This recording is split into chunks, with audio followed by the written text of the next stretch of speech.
Hello mga kabalot! Andito na naman po ang inyong kabaloche!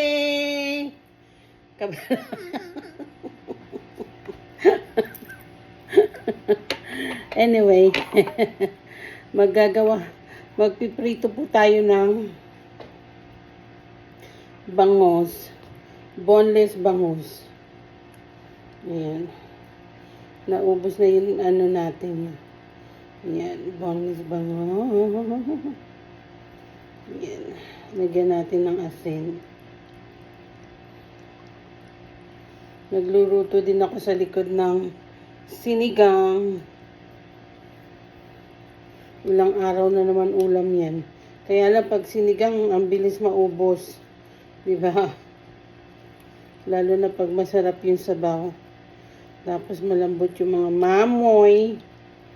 Pinapalambot ko pa. Nalambot na. Tapos nagluto na rin ako nung pagkain ni Maggie. Ayan, lagyan ko muna ng asin. At saka pepper.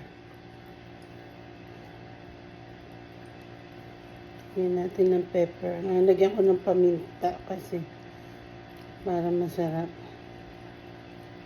Maanghang-anghang ng konti.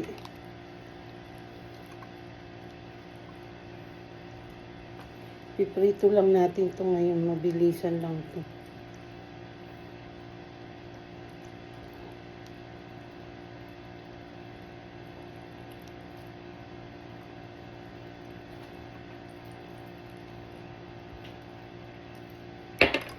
Kasi gagawin ko itong sisig. Oh, bless me. Nalalagyan natin ng harina. Ayan. May harina tayo. Tapos, lagyan natin ng konting cornstarch para malutong. Konti lang. Kasi mga dalawang ganyan. Ayan. Ganyan ako magprito nito eh. Paghalo ko lang yung harin. Diba?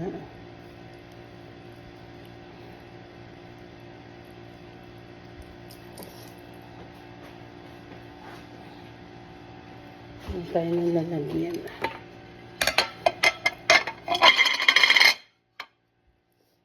Ganyan lang natin.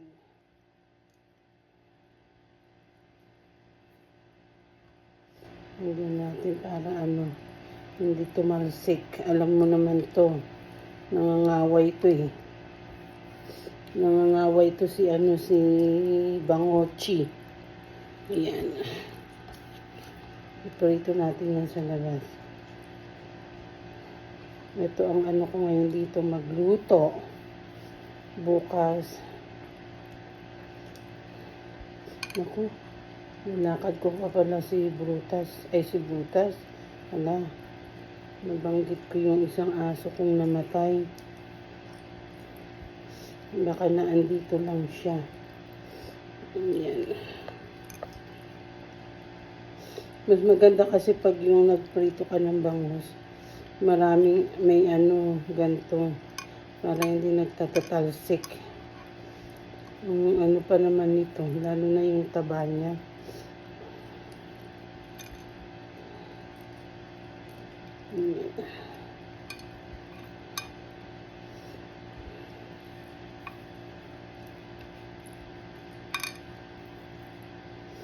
Apat to eh. Gagawin ko tong sisig kaya ganito din ako. Sisig o kaya basta may gagawin ako. Nako, yung tumulo yung ko. Babay muna tayo mga kabalot, okay?